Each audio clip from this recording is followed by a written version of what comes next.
आज मैं आपको एक्सपेंडेड फॉर्म के बारे में बताऊंगी कि एक्सपेंडेड फॉर्म क्या होती हैं और उनको कैसे सॉल्व करते हैं।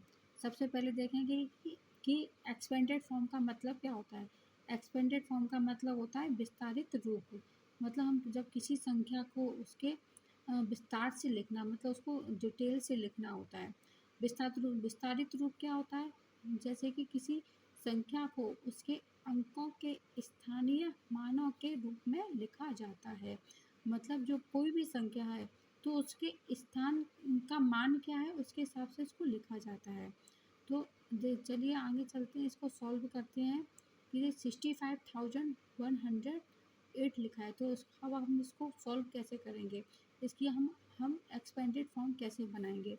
तो ये है कि 65,000 का होगा 6, और 6 के आगे कितने नंबर हैं? 1 2 3 4। तो हम यहाँ पे 4 जीरो लगाएंगे, 1 2 3 4। तो अब ये कितने हो गए? अब ये 1000 में आ जाएगा, तो 6000 हो गया। अब नेक्स्ट चलते हैं, 6 का स्थानीय मान हो गया। अब हम करेंगे 5 का। 5 के बाद कितने नंबर हैं? जितने जो नंबर हम यहाँ लिख रहे हैं और उसके बाद कितने नंबर है उतने हम जीरो लगाएंगे।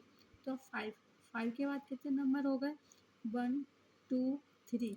तो यहाँ पर 5 के बाद कितने नंबर होते? 1 2 3। तो हमने यहाँ पर उतने ही जीरो लगा लिए। तो अभी नंबर किस में काउंट हो जाएंगे? 5000 में। अब इसके बाद में क्या आएगा? 1 1 1 यहाँ लिख दिया। अब 1 के आगे कितने नंबर है? 1 2। तो यहाँ पे हम 2 जीरो लगा दिए। फिर क्या बचा? जीरो का हम कुछ नहीं लिखते हैं, बचा यहाँ पर 8। तो 65,100 जीरो की 108 की एक्सपेंडेड फॉर्म ये बन गई। ठीक है, अब हम दूसरा करते हैं।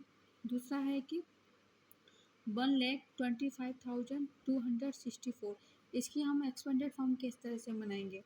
जैसे कि 1 लिखा, अब 1 के बाद कितने नंबर हैं? 1 2 3 4 5। तो हम यहाँ पे जीरो लगा लेंगे, 1 2 3 4 5। अब ये किस में काउंट हो जाएगा? 1 लाख में। तो हमने यहाँ कॉमा लगा दिया। ठीक है, उसके बाद प्लस 1 के बाद फिर क्या नंबर आएगा? 2। 2 को हम यहाँ लिखेंगे, और फिर 2 के बाद कितने नंबर हैं? 1 2 3 4 4। तो उन 4 नंबरों के स्थान पे यहाँ पे जीरो लगा दिया, 1 2 3 4। मतलब जो नंबर हमने लिखा है और उसके बाद के जितने भी नंबर हैं हम उनको जीरो, उनके स्थान पर हम जीरो लिखेंगे। फिर 2 हो गया, ये 2 किस में जाएगा? यहाँ पे कॉमा लगा दिया तो 20,000 हो गया।